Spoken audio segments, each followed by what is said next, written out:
Hello everyone. So as the end of the year approaches, and considering the episode that we got last night, which I think for all intents and purposes could be considered a very average episode of Dragon Ball Super, some may even consider it to be below average, possibly mediocre, especially coming out of last week's episode, which in my opinion is one of the best episodes that this Tournament of Power has had to offer thus far. Let's do a little experiment. Pretend that you're the person in charge of editing last night's episode, 119, all right? Now pretend that you take away the chunk where Piccolo gets eliminated. Pretend that Piccolo never got eliminated, okay? See, the thing that I noticed about this episode is that if you take away the fact that Piccolo gets eliminated, okay, you could literally stick the rest of the episode anywhere in the timeline of the tournament and it would change absolutely nothing.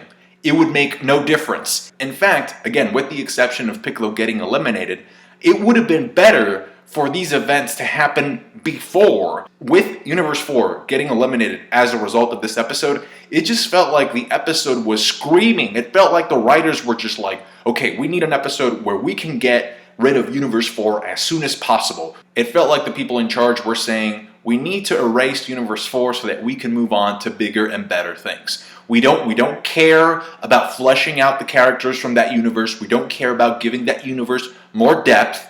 You know, screw it, just erase them. And by the way, that raises the question, well, if that was the plan all along, if they were going to go out this way without any development or depth, then why wait this long? Why have them stick around this long? Coming into this, a lot of people were speculating about Kitella possibly being a very sneaky, shady god of destruction, which he is. You know, I'll give him credit, he was. But I think people expected him to have like some plan behind the scenes in which he could completely change the direction of the tournament. And, you know, all he had up his sleeve was an invisible fighter and a bug. Which, by the way, the fact that Kitella was ordering his fighters to go in and to start acting, to start fighting all at once, one after the other, strategically makes no sense. Because here's the thing, if you know that your fighters are not that powerful because they rely on tactics to become invisible or to not be detected or whatever, you know, they're using kind of like some deceitful stuff, right, to try and get the upper hand. If you know that they're not that strong, why would you risk them one after the other where you could literally have the little insect guy hide, like just hide? I'm thinking about this from a Universe 4 strategic standpoint, all right? Have the tick, have the flea hide, have the invisible guy hide as well, have them on reserve, wait for the other universes to take care of each other, okay? Have the final two fighters standing, let them drain themselves out, and then come in with the element of surprise with the invisibility and the miniature flea attack, and then push him out of bounds, or at least try to do that. That's your best shot at winning if you already know that you're not going to overpower these guys. Granted, even if they did that, they probably would still end up getting erased, because if the last man standing happened to be Jiren, that would be a problem, okay? But I still think that would be their best bet, just to lay low and wait till the very end. And then they got erased, and the arc, and I don't know if this was the intention, but the arc, I think, made a really, really good job at making me not care about them being erased. You know, because I'll be honest, like, this is the universe that I've cared the least about them getting erased, because we didn't really spend a lot of time with them. There was not a lot of depth, not a lot of character interaction, not a lot of character dynamics or background or anything. Kitella is just being angry and bitter about the loss, almost panicking. And in fact, if you compare the way that he actually behaves with the previous eliminations, with Universe 2 and Universe 6, those universes went out so gracefully. So it's a very big contrast. And it's precisely because of that contrast that I think, from a story standpoint, it would have been better if Universe 4, if they weren't going to do anything special with them, if they weren't going to develop them, it would have been better if they had been erased before Universe 6. Just so that we could end up with that Champa goodbye and actually appreciate that even more. In fact, that's one of the good things about this episode, is that it made me appreciate the previous episode a lot more. Anyway, Piccolo gets eliminated because he says that he was too focused on sensing the opponent instead of hearing his movements. Had he actually listened to his movements, he would have figured out what was going on, which is kind of a shame considering the fact that the series has established that Piccolo has a very strong sense of hearing. Another thing that I think was a little bit, was missing from the elimination was the fact that if you've noticed, ever since the first character got eliminated, all right, Beerus always kind of gives them a compliment after they go back to the benches. He's like, you did your best, or I admire your tenacity, or you actually surprised me, or stuff like that. He just takes a brief moment to sort of commend the efforts of the fighters from Universe 7. Piccolo gets none of that. Not only that, but I want you to pay attention to these shots, all right? Because there is a lot of saving. Like, there was a lot of saving in this episode. First, Gohan gets pushed out of bounds, and Piccolo is there to save him. He stretches out his arms, and he pulls him back into the platform, okay? That's number one. Then, 18 is struggling, getting pushed back. Who's there to sort of block the attack and make sure that she doesn't get attacked anymore? Piccolo. Vegeta ends up saving himself by grabbing onto the ledge, and then Goku steps in at one point to save 17, alright? But when Piccolo gets pushed out of bounds, guess who's there to help him? Guess who's there to lend our green alien friend a hand? Nobody. Nobody. Silence. He just gets thrown out like he's Kato Pezla. He doesn't even stretch out his arms, which I think that was the most surprising thing, that he didn't stretch out his arms to grab the ledge.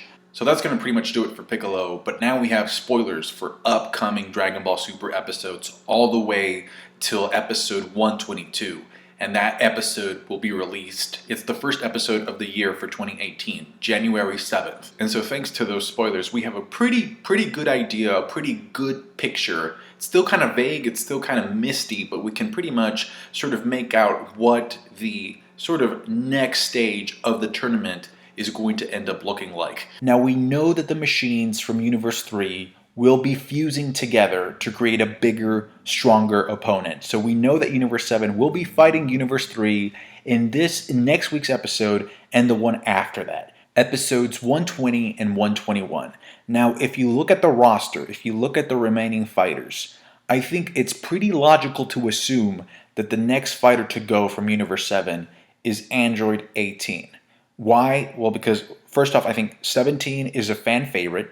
They brought him back because he's a fan favorite. I don't think they would eliminate Frieza this early, even though technically it's already late. But I think if you've noticed, Frieza has been noticeably absent from having a big role in recent episodes. So I think that his moment is coming up, but I don't think that they would risk eliminating him this soon. Again, even though it's technically not too soon.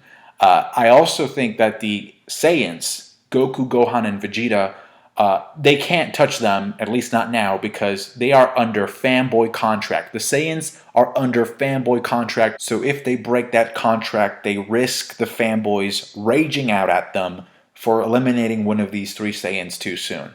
However, okay, if you notice from the preview, it seems like Gohan is telling Vegeta and Goku to let him take care of the machines. He's like, I got this. This is my true power. And that's something that I'm very excited to see. So hopefully the episode will serve as a way of foreshadowing what Gohan's new power boost, new power up, new form even, may look like. Because it seems like he's going to take care of the Universe 3 machines. And then after that, all right, on January 7th, again, the first episode of 2018, I think Universe 3 by then has already been erased, meaning that the only universes remaining are 7 and 11, because why else would Vegeta step up to challenge Jiren if they were still some Universe 3 characters in play? I feel like those are the final two. We kind of knew that this was going to happen, by the way. Universe 7 versus 11.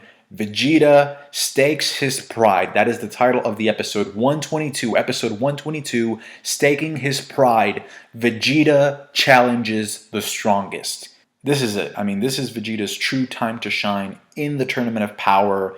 Unfortunately, because he is going up against Jiren, there are some people that are already speculating that he might lose. A lot of people within the fandom have the impression that Vegeta is essentially like a hype man, like somebody who's there to sort of build up the tension and actually hype up the opponent. It's an unfortunate view, but I have seen it floating around enough times for me to bring up that Vegeta is essentially there to sort of warm up the opponent for Goku, or possibly Gohan in this case. We don't know yet. Hopefully that doesn't happen. In fact, my hope is that since he's been wanting to obtain Ultra Instinct for himself, I hope he gets that out of this fight. All right. And I think the reason for why he's stepping up to the plate is because he knows that Goku needs time to recover still. I'm also not really sure why he's not challenging Topo unless he already challenged him before. The spoiler is very vague, but we don't know what happened with his confrontation against Topo, so I think like they could still follow up on that a little bit more before they get to Vegeta versus Jiren. The best thing you could hope for to come out of this is just to have a good fight, regardless of who wins and who loses. And hopefully, my hope is that he gets that Ultra Instinct out of this tournament, because that would be great for Vegeta. Maybe after the tournament, both him and Goku can go back to training under Whis to fully master the Ultra Instinct form of attack that we haven't seen yet. And that's pretty much going to do it for me today, guys. Thank you so much for watching. If you appreciated some of the points that I brought up in this video, I would appreciate you leaving me a thumbs up. Obviously, you don't have to. I would also encourage you to subscribe if you haven't already, because I do Dragon Ball Super reviews every Saturday night. The only reason why I didn't do one last night was because there was something that I needed to take care of, but the regular schedule is Dragon Ball Super episode every Saturday night, and then I put up my review. Also, just a very quick shout out, because I do want to give credit where credit is due. Some of the art in this episode was actually pretty good. Again, thanks for watching, and please share your thoughts below in terms of, has this tournament met your expectations, and where do you see this tournament going from here on out? Thanks again. Catch you later. Bye.